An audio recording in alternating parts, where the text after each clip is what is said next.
বাংলাদেশ ভারতের সম্পর্ক, এটা নিয়ে বারবার আমরা প্রশ্ন তুলেছি যে এটা ক্রমশ তিক্ততার দিকে যাচ্ছে। এখন দেখা যাচ্ছে দুই দেশের নাগরিক বিষয়টাতে জড়িয়ে পড়ছে, সামাজিক মাধ্যমে একে অপরকে কাদা ছোড়াছুড়ি। ওই দিক থেকে প্রাক্তন সেনাকর্তা তিনি বলছেন কলকাতা দখল করবো, তো এই দিক থেকে আবার মুখ্যমন্ত্রী মমতা বন্দ্যোপাধ্যায়, আমাদের রাজ্যের মুখ্যমন্ত্রী, তিনি বলছেন যে ওরা কলকাতা দখল করতে আসলে আমরা কি লেবুন চুষ চুষবো।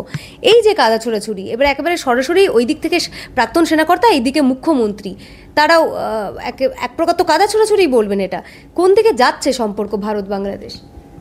না, প্রথম কথা হচ্ছে যে আজকাল না, খুব সত্যি কথা বলছি, যে আমার এই বাংলাদেশ প্রসঙ্গ নিয়ে কথা বলতেই না অস্বস্তি হয়। তার কারণ হচ্ছে সত্যি এমন একটা সিচুয়েশান তৈরি হয়েছে যেখানে যুক্তি বুদ্ধিটা একদম পেছনে চলে এসেছে।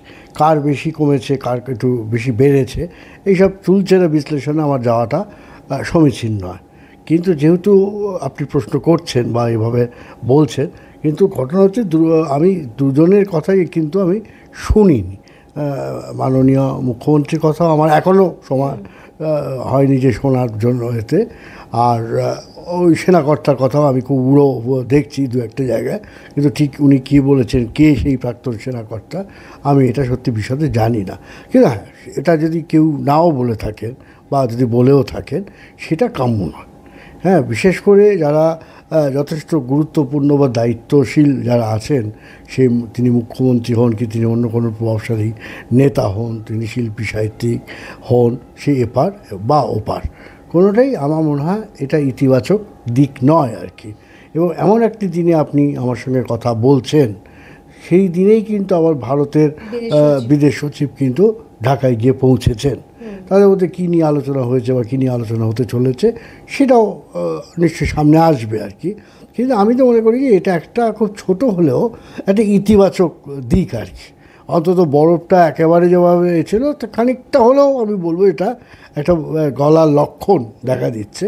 এটা যেমন একটা।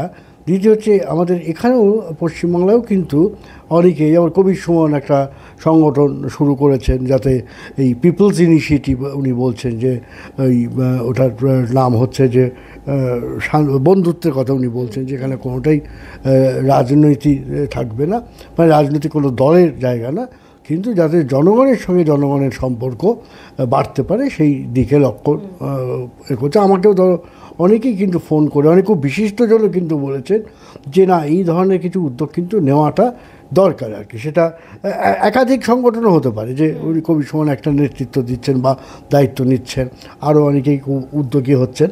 তো এটা ভালো লক্ষণ। আমি বলবো যে গত কয়েকদিনে যেমন একতরফাই আলোচনাটা হচ্ছিল, ওকে গালাগালি দিচ্ছিল, ওকে গালাগালি দিচ্ছিল, তার বাইরে কিন্তু অজস্র মানুষ কিন্তু ইতিবাচক কথাও ভাবছে।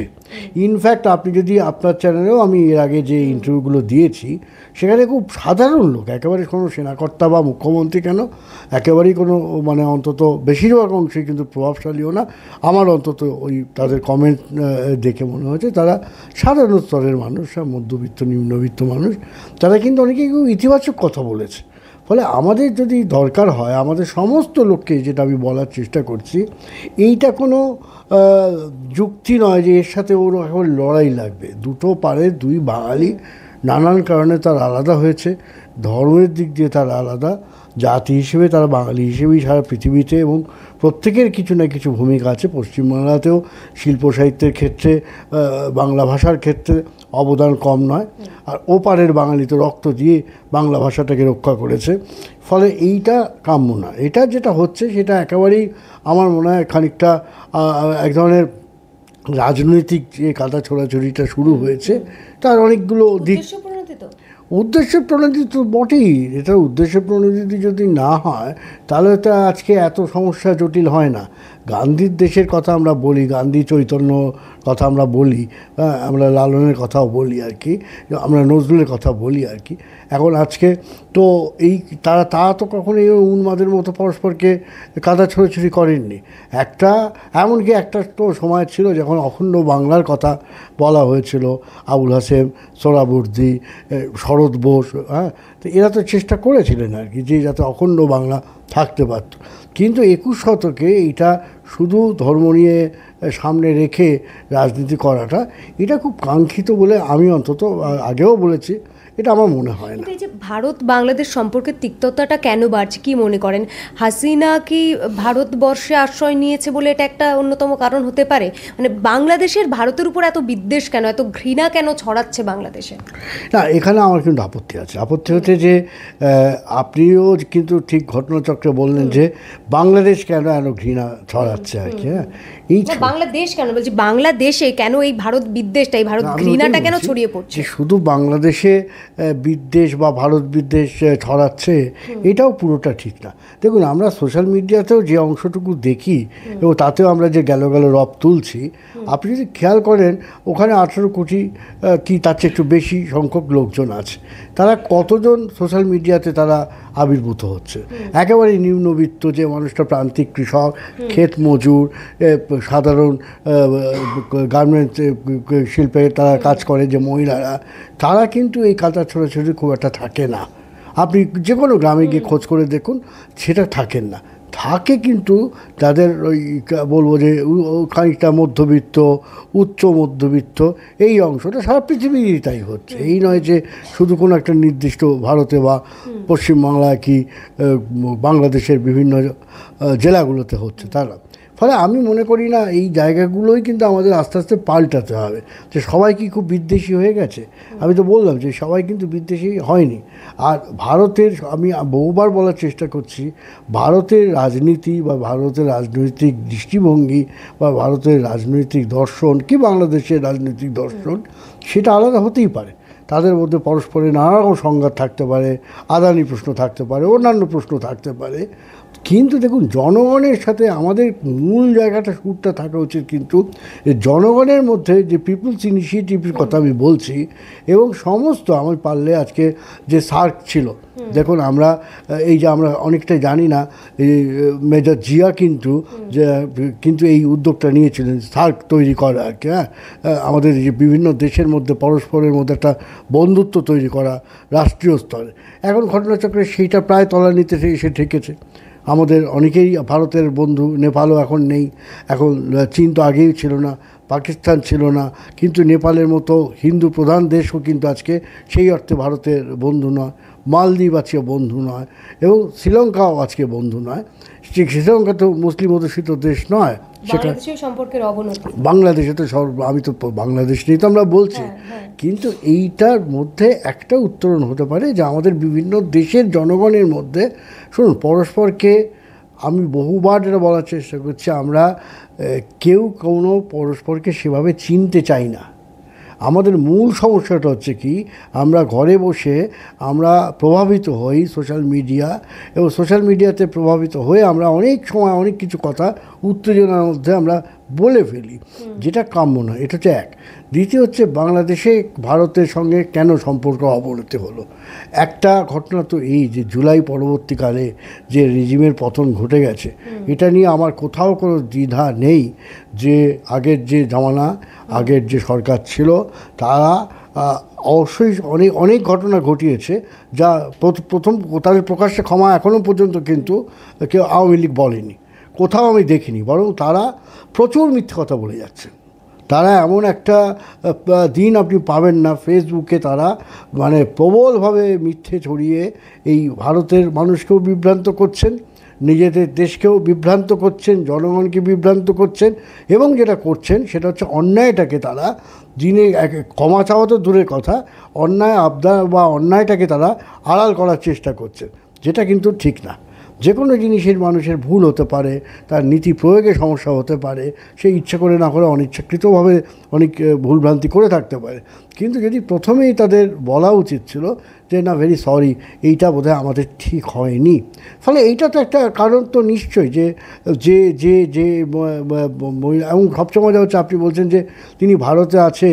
এখন এই প্রশ্নটা তো সত্যি। তখন আপনি আমার বলুন যে পৃথিবীর কোনো দেশ, আজকে উনি ট্রাম্পের কথা বলছেন, ট্রাম্প এসে গেল, তাও তো বেশ দিন কয়েক হলো, কিন্তু দেখুন তাকে সম্মানের সঙ্গে আশ্রয় দেবেন, এটা কিন্তু পৃথিবীর কোনো দেশ এখনো পর্যন্ত বলেনি। কেন বলেনি? এই প্রশ্নগুলো তো আপনারা যারা মিডিয়াতে আছেন, আপনাদের খোঁজার দরকার আছে, তাই না? এখন সেইটা একটা কারণ নিশ্চয়। আর দ্বিতীয় কারণ হচ্ছে, তো বারবার বলা হচ্ছে, বলছিও আর কি, যে ভারতের মিডিয়া এবং ওখানেও কেউ কেউ, আমি তো নিশ্চিত বলবো যে এমন কিছু ঘটনা, এমন কিছু কথা তারা বলছেন। আমি বললাম আপনাকে শুরুতেই, আমি এখনও সত্যি জানি না যে মাননীয় মুখ্যমন্ত্রী পশ্চিমবঙ্গের ঠিক কী বলেছেন, বা ওখানে সেনাকর্তাও বা ঠিক কী বলেছেন। কিন্তু আমি এটা শুনলাম, দেখলামও, সেটা হচ্ছে যে আমাদের এখানে একজন কলকাতার বিশিষ্ট একজন শিল্পী, এবং তিনি বলছেন যে ওপারে গিয়ে ভারত কেন সার্জিক্যাল স্ট্রাইক করবে না, মানে আক্রমণ কেন করবে না আর কি। হ্যাঁ, এখন এইগুলো হচ্ছে কোনো সুস্থ মস্তিষ্কের কথাই না, এগুলো হচ্ছে একেবারে পাগলের প্রলাপ এবং অত্যন্ত আপত্তিকর। এবং দেখুন, আমাদের দেশেও কিন্তু আইন আছে যে সাম্প্রদায়িকতা উস্কে দেওয়াটা আইন বিরোধী কাজ। কিন্তু আপনি আমাদের এই যার কথা আমি বলছি, নামটা বললাম না, তারা তো এই উস্কানিটা তারা দিচ্ছেন, ফলে সেটাও তো সঠিক কাজ না। অনেক রাজনৈতিক নেতা আছেন, তারা এমন সব কথা বলছেন যে কথাটা হচ্ছে প্ররোচিত করা, এটা তো ঠিক না। আপনি দেখুন, আমি কিন্তু সব সময় প্রথম দিন থেকে বলার চেষ্টা করছি যে দুটো দিক, একটা হচ্ছে যে বাংলাদেশের যে চেনা ন্যারেটিভসে আমরা কলকাতায় জানতে অভ্যস্ত, যে ইতিহাসটা আমরা শুনে এসেছি, সেটা কিন্তু আওয়ামী লীগের ইতিহাস। আওয়ামী লীগের বুদ্ধিজীবীরাই কলকাতায় এসেছেন, তারাই কিন্তু মানুষকে সেমিনারে বলেছেন, তাদের চোখ দিয়ে, আওয়ামী লীগের চোখ দিয়ে কিন্তু আমরা সবটা জেনেছি। কিন্তু তার বাইরে কি আপনি কোনো প্রশ্ন তুলতে পারবেন না? ইতিহাসের তো অবশ্যই পুনর্পাঠ হওয়া উচিত, পুনর্মূল্যায়ন হওয়া উচিত। এটা তো আমি সবসময় বলছি যে ইতিহাসে নানান দিক থাকে, ইতিহাসে নানান গতি থাকে। কিন্তু ইতিহাসকে আপনাকে নির্মোহভাবে দেখতে হবে। আমি যেমন ধরুন এখনও মনে করি না, যদি বাংলাদেশে কেউ বলেনও, যে শেখ মুজিবের কোনো ভূমিকা ছিল না বাংলাদেশের রাজনীতিতে। ধরুন ৭১ তো একটা অনেক পরে হয়েছে, আপনার এই লড়াইটা তো শুরু হয়েছে প্রায় ৪৮ সাল থেকেই, প্রায় কেন, তাই তো ৪৯-এ আওয়ামী মুসলিম লীগ মৌলানা ভাসানী তৈরি করেছিলেন, মূলত তার নেতৃত্বেই তৈরি হয়েছিল। যেটা আমি আগেও বলেছি যে আপনি তো সেই মুক্তিযুদ্ধটাকে যদি পরবর্তী সময় দেখা গেল একক একটি পরিবার, একক জনে হচ্ছে এটা মুক্তিযুদ্ধ হয়েছে, তার মানে যারা অন্যান্যরা ছিলেন, যেমন ব্যারিস্টার আমিনুল ইসলামের কথাও বলা হয় না, কামাল হোসেন তখন ছিলেন, তার কথা বলা হয় না, তারও আগে ফজলুল হকের কথা আমরা মুছে গেছি। মৌলানা ভাসানীকে তো রাজনৈতিক থ্রেট মনে করতেন আওয়ামী লীগ, বা এমনকি তার বা ভাসানীর অত্যন্ত আদরের শেখ মুজিবও একটা রাজনৈতিকভাবে যেন কোথাও একটা অস্বস্তি বোধ করতেন মৌলানা ভাসানীর বিপুল জনপ্রিয়তম অসাধারণ সাংগঠনিক ক্ষমতা দেখে আর কি।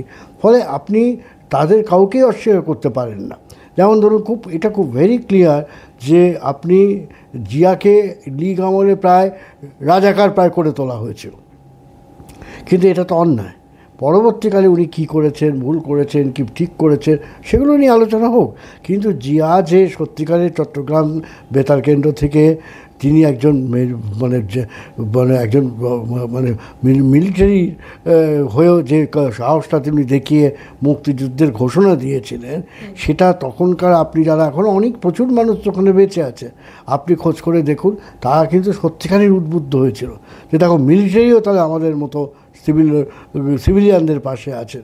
তাজউদ্দিন তো অসাধারণ, আমি তো বহুবার বলেছি, শুধু তাজউদ্দিনকে নিয়েই যদি আপনি আমাকে ঘন্টার পর ঘন্টা বলতে বলেন, আমি বলতে পারবো, কেন তার অবদানটাকে কারা মুছে ফেলেছে। দেখুন, তাজউদ্দিন আহমেদ তো বিএনপি ছিলেন না, তাজউদ্দিন আহমেদ তো মৌলানা ভাসানীর ন্যাপের ছিলেন না, তিনি তো কোনো জামাত নেতা ছিলেন না।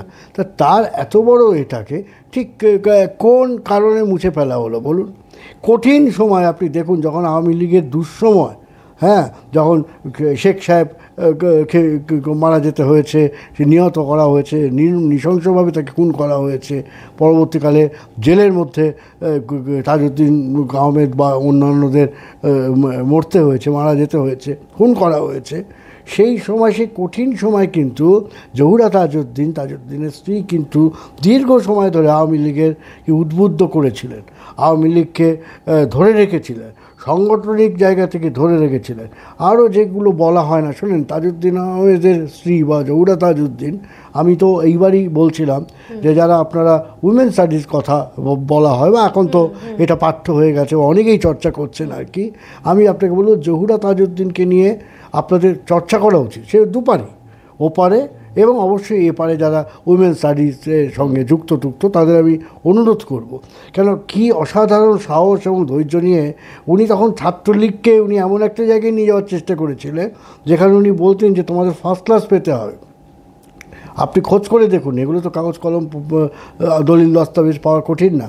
তখন যারা ছাত্রলীগের নেতৃত্বে ছিলেন তাদের যে মেধা ছিল, তাদের যে সাহস ছিল এবং যে একটা ভালো স্টুডেন্ট হিসেবে পরিচিত ছিল, তো পরে যখন এই হাসিনার সময় তারা ছাত্রলীগের নেতৃত্বে কারা ছিল এগুলো আপনি আমাকে জিজ্ঞেস করছেন বা আমি এটা বলে অনেকের কাছে অপ্রিয় হয়ে যাচ্ছি। কিন্তু প্রশ্নটা হচ্ছে আপনারা যারা মিডিয়াতে আছেন, নানান মিডিয়াতে মেন স্ট্রিম, আপনি প্রথমেই আমার বললেন যে দুই মিডিয়া, শুনুন এই মেন স্ট্রিম মিডিয়ার পরে আমার কোনো আস্থা নেই। আপনি আমাদের এখানেও যদি রবিশ কুমার দেখেন বা আমাদের ওই ধ্রুবরাটি দেখেন, এগুলো আমি শুনি এবং এগুলোতে আপনি অনেক কিছু সত্যিকারের রসদ পাবেন। আর এগুলো যেটা হচ্ছে যে মিথ্যে,